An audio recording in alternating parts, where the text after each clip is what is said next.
Supreme court की फौजी अदालतों को फैसले सुनाने की इजाज़त। आईनी बेंच ने 85 मुल्ज़मान के फैसले सुनाने की इजाज़त दी। सजा या रिहाई का आत्मी फैसला अपीलों के फैसलों से मशरूत होगा। फैसले सुप्रीम कोर्ट में ज़ेर इल्तवा मुकदमे के फैसले से मशरूत होंगे। जिन मुल्ज़मान को सजाओं में रियायत मिल सकती है वो देख कर रिहा किया जाए। जिन मुल्ज़मान को रिहा नहीं किया जा सकता उन्हें सजा सुनाने पर जेलों में मुंतकिल किया जाए। तहरीरी हुक्मनामे में कहा गया है कि फौजी अदालतों से सजाओं के खिलाफ हाई कोर्ट में अपील का इंट्रा कोर्ट अपीलों के फैसले तक मुअत्तल रहेगा। हाई कोर्ट में अपील की मुद्दत हतमी फैसले के बाद शुरू होगी। दौरान समाअत जस्टिस जमाल मंदुखे ने रिमार्क्स दिए, आर्मी एक्ट के तहत बुनियादी हकूक मुयस्सर नहीं होते। आर्मी एक्ट बनाया ही फौज की मुलाजमत के कवायद और डिसिप्लिन के लिए गया है।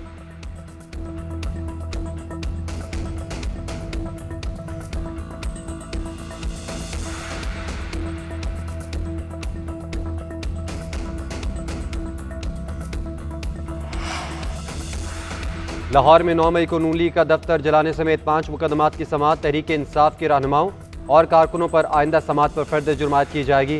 शाह महमूद कुरैशी, डॉक्टर यास्मीन राशिद, मियां महमूद रशीद, उमर चीमा, एजाज चौधरी समेत दीगर रहनुमाओं को जेल से पेश किया गया। सोशल मीडिया एक्टिविस्ट सनम जावेद भी अदालत में पेश हुई। थाना गुलबर्ग और थाना मॉडल टाउन पुलिस ने मुकदमात दर्ज किए थे।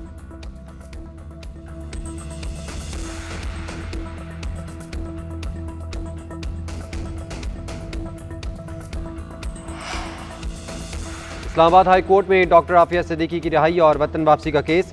वजारत खारजा फौजिया सिद्दीकी के ए वीज़ा मंजूर न करवा सकी। अदालत का बी वीज़ा फराहम करने का हुक्म। इस्लामाबाद हाई कोर्ट हुकूमत और वज़राए खारजा की सुस्ती पर बरहम।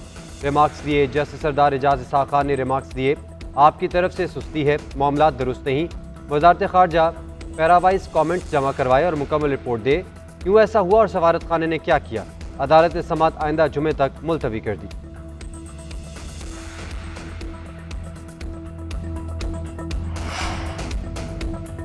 माइनस बानी चेयरमैन पीटीआई पर मुज़ाकरात नहीं होंगे। सुन्नी इत्तेहाद काउंसिल के सरबराह साहिबजादा हामिद रजा कहते हैं, अभी तक हुकूमत से मुज़ाकरात की कोई बात नहीं हुई। मुज़ाकरात के हवाले से कोई ज़बरदस्ती नहीं। अगर कोई मुज़ाकरात करना चाहे तो ठीक है, ना करना चाहे तो उनकी मर्जी है। पार्टी मीटिंग में मुज़ाकरात के हवाले से बातचीत जारी है।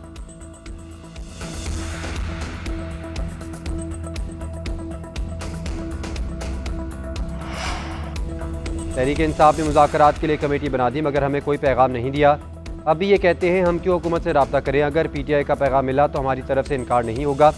मुशीर वज़ीर आज़म राना सनाउल्लाह ने बता दिया, कहते हैं नून लीग ने हमेशा मुज़ाकरात की हिमायत की है। अपोजिशन में थे तब भी मीसाक मईशत की बात की थी। फाइनल कॉल से पहले तहरीक इंसाफ से रब्ता किया गया था लेकिन रिहाई की कोई बात नहीं हुई थी। हमने इनसे कहा था कि रेड जोन की जगह आप किसी और जगह पर अपना एहतजाज रिकॉर्ड करवा लें, लेकिन इन्होंने इनकार कर दिया। ये कहना कि 9 मई को हम नहीं मानते, ये तो और तलखी बढ़ाने वाली बात है। सब कुछ करने वाले ये खुद ही थे।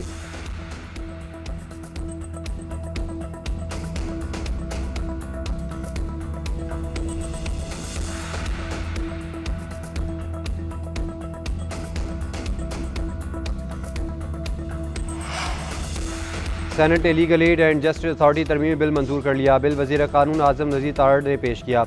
बिल के मुताबिक legal aid and justice authority को वजारत इंसानी हकूक़ से वजारत कानून और इंसाफ के सपोर्ट कर दिया गया। आज़म नज़ीर तारड़ का कहना है ये काम कानून से मुतालिक था, वजारत इंसानी हकूक़ में इसमें मुश्किलात पेश आती थी।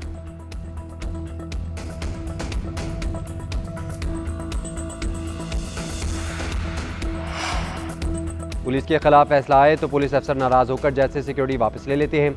अब ऐसा नहीं होगा, मेरे तमाम जजेस को सिक्योरिटी देना होगी।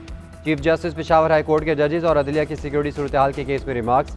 जस्टिस एजाज अनवर ने रिमार्क्स दिए, पोलियो मुहिम में सारी पुलिस मसरूफ हो जाती है, पोलियो के लिए अलग फोर्स बनाएं, ये मसला हल करें। वुज़रा और अफसरान के घरों में इजाफी गाड़ियाँ खड़ी होती हैं लेकिन जजेस के लिए नहीं है। अदालत ने मज़ीद समाअत 18 दिसंबर तक मुलतवी कर दी।